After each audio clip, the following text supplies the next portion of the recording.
हाँ दोस्तों, जैसा कि आप लोगों को पता है कि एसआईआर हो रहा है। एसआईआर का फार्म बीएलओ आपके घर लेकर आ रहे हैं और दे रहे हैं। वो फार्म 2 पेज में है। जैसा कि 4 नवंबर से ये स्टार्टिंग हुआ है और 4 दिसंबर तक इसकी डेट है।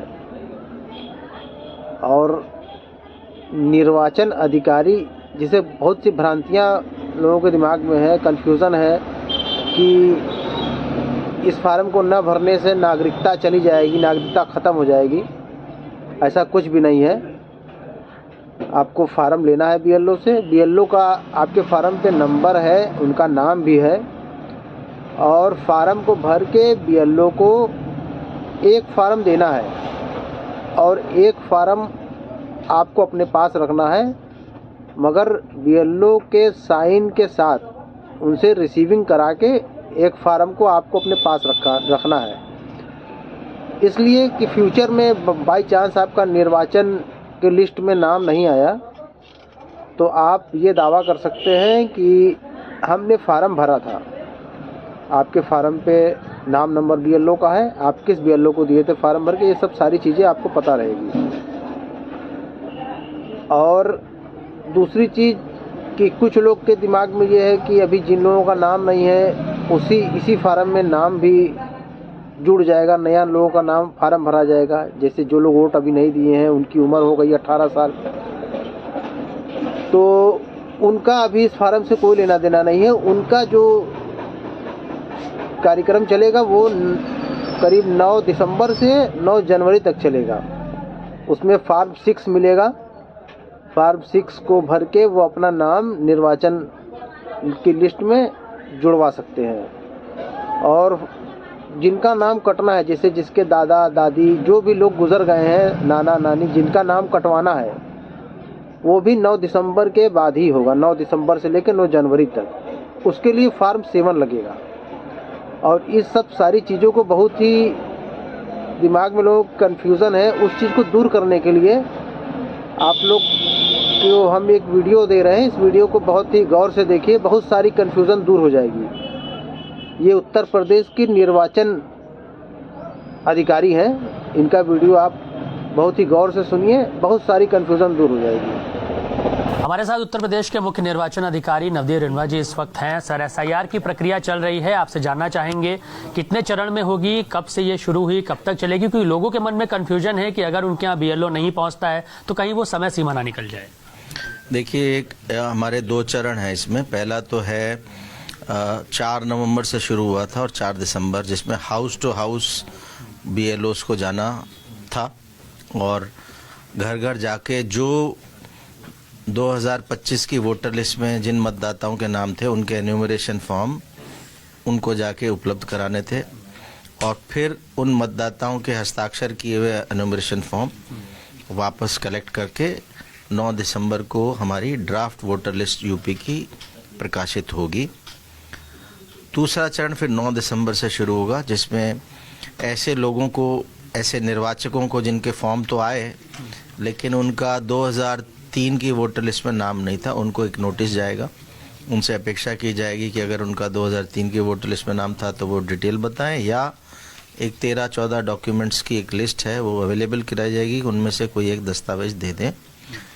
महत्वपूर्ण ये है कि जो पहला चरण है 4 दिसंबर तक का, इसमें कोई भी दस्तावेज ना तो मांग रहे हैं वोटर से और ना ही ले रहे हैं। बीएलओ को ये इंस्ट्रक्शन है कि इसमें केवल और केवल जो गणना फॉर्म है वो हस्ताक्षर किया हुआ वापस लेना है। हस्ताक्षर वोटर स्वयं कर सकता है या परिवार का कोई वयस्क सदस्य भी कर सकता है। उसमें 3 चीज़ें मैंडेटरी हैं। एक अपना फोटोग्राफ लेटेस्ट वोटर का, और माता का नाम और पिता का नाम, ये 3 मैंडेटरी हैं। ये 3 के बाद हस्ताक्षर करके दे देंगे तो नाम आपका ड्राफ्ट वोटर लिस्ट में आ जाएगा। इसमें कुछ और सूचनाएं मांगी गई हैं जो वैकल्पिक हैं, जिसमें date of birth, mobile number, Aadhaar card और पिता का नाम, पिता का एपिक नंबर, माता का एपिक नंबर, पति या पत्नी का नाम, उनका एपिक नंबर, ये अगर अवेलेबल हैं तो भर दें। अगर नहीं है तो केवल माता पिता का नाम लिखें, अपना मोबाइल नंबर भर दें जिससे कल को नोटिस वगैरह में भी और बाकी में सुविधा रहेगी, और फोटोग्राफ और साइन करके दे दें। इसमें एक चीज़ और भरनी चाहिए वोटर को, वो है ये जो गणना फॉर्म है, इसमें मैंने कहा कि पहला जो ऊपर के हैं ये आज की तारीख में वोटर का क्या इन्फॉर्मेशन है, डेट ऑफ बर्थ, मोबाइल, आधार, पिता माता का नाम, पति पत्नी का नाम और फोटो। और उसका जो सेकंड हाफ है नीचे वाला, उसमें से 2 कॉलम बने हैं, लेफ्ट में और राइट में। ये 2003 की वोटर लिस्ट में उसकी जो डिटेल्स लिस्ट में है वो भरनी है इधर लेफ्ट वाले में। ये अगर भर दी तो राइट की ज़रूरत ही नहीं है, तो काम पूरा हो गया। ऐसे वोटर को कोई भी नोटिस नहीं जाएगा। युवा वोटर जिनका 2003 में नाम नहीं था, वो लेफ्ट वाला नहीं भर पाएंगे और राइट वाला भर सकते हैं। किसका भर सकते हैं? या तो माता का नाम हो, या पिता का नाम हो, या ग्रैंडफादर या ग्रैंड मदर, उसमें दादा दादी, नाना नानी, ये 6 रिश्ते हैं जिनमें से किसी एक का अगर 2003 में, तो यहाँ भर सकते हैं और फिर साइन करके BLO को दे दें। ये अगर नहीं मिल रहा ढूंढने पे भी, तो भी आप जो डिटेल है आपको वो भर के दे दें। तो इससे होगा ये कि आपको आपको जो ड्राफ्ट वोटर लिस्ट में आपका नाम कटेगा नहीं, वोटर लिस्ट में नाम आ जाएगा। जिनका डिटेल्स नहीं भरा उनको नोटिस जाएगा, बाद में भी भर सकते हैं, बाद में जब नोटिस आए तब भी दे सकते हैं। डिटेल नहीं है तो अपना एक डॉक्यूमेंट देंगे। और ये प्रक्रिया 9 दिसंबर से नोटिस की शुरू होगी, 9 दिसंबर के बाद। और ERO को अपना फाइनल निर्णय 31 जनवरी तक लेना। सर, लोगों के मन में कन्फ्यूजन है, उनका एक सवाल है, शिकायत भी है कि अगर उनके पास BLO नहीं पहुंचा या फॉर्म उनके पास नहीं पहुंचा तो वो कहाँ पे शिकायत कर सकते हैं, कैसे संपर्क आपके अधिकारियों से कर सकते हैं, और जो शहरी क्षेत्र के लोग हैं अगर उनको ऑनलाइन अप्लाई करना हो तो कैसे करेंगे? देखिए, पहला तो उनको अपने BLO से संपर्क करने का प्रयास करना चाहिए। हमारा जो पोर्टल है voters.eci.gov.in, ये यूज़ कर सकते हैं, या एक हमारी मोबाइल ऐप है ECI NET, जो डाउनलोड एप्पल वाले पे भी होता है, दूसरे एंड्रॉयड पे भी हो जाता है। ये जब डाउनलोड करेंगे या इस वोटर सर्विस पोर्टल को यूज़ करेंगे, उसमें एक सुविधा है आपके BLO से बात करने के लिए। तो उसमें आप अगर वोटर वो सुविधा का प्रयोग करता है तो BLO ऐप में BLO के पास एक नोटिफिकेशन आता है कि फलाना वोटर, ये उसका मोबाइल नंबर है, बात करना चाहता है। 48 घंटे तक अगर BLO बात नहीं करता है तो उसकी डिटेल्स हमारे यहाँ इलेक्शन कमीशन में, ज़िले में ERO के पास अवेलेबल होती है, हम मॉनिटर करते हैं। वो अगर नहीं होता तो 1950 एक हमारा यूनिवर्सल नंबर है सारे ज़िलों में, 1950। 1950 में हमारा इलेक्शन कमीशन ऑफ इंडिया बना था, सो 1950 डायल करके भी अपनी शिकायत दर्ज करा सकते हैं। और एक ऑप्शन ऑनलाइन फॉर्म भरने का भी है, जैसा कि मैंने बताया voters.eci.gov.in पे जाएंगे तो एक सुविधा है आपका एन्यूमरेशन फॉर्म ऑनलाइन भरने की। केवल उसमें आवश्यकता ये है कि आपका जो नाम आपका एपिक कार्ड में है, आज के एपिक कार्ड में, वही नाम या वही स्पेलिंग आपके आधार का जो रिकॉर्ड है उसमें होना चाहिए, और आपका एक मोबाइल नंबर आपके आधार के साथ लिंक होना चाहिए, उस पर OTP आएगा और साइन करके आप अपना ऑनलाइन फॉर्म भर सकते हैं। आज की तारीख में 70,000 लोगों ने ऑलरेडी यूपी में इस सुविधा का प्रयोग किया। सर, सोशल मीडिया पे कुछ भ्रांतियां चल रही हैं, लोगों का मान रहे हैं, उसको समझ रहे हैं कि अगर SIR में फॉर्म नहीं भर पाए, रजिस्ट्रेशन नहीं हुआ तो उनकी नागरिकता पर सवाल खड़ा हो जाएगा, उनकी नागरिकता जा सकती है। ये सोशल मीडिया पर फैलाया जा रहा है, इसकी सत्यता क्या है?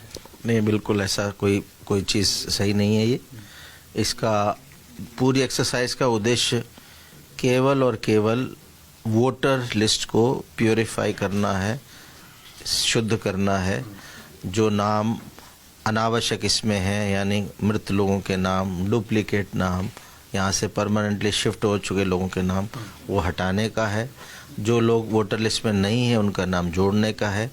9 दिसंबर से जो सेकंड चरण हमारा शुरू हो रहा है, 9 दिसंबर से 9 जनवरी का एक पीरियड है जिसको दावा और आपत्ति का पीरियड बोलते हैं। दावा मतलब अपना नाम जुड़वाने का दावा करना फॉर्म 6 भर के, आपत्ति मतलब किसी का नाम कटवाना फॉर्म 7 भर के।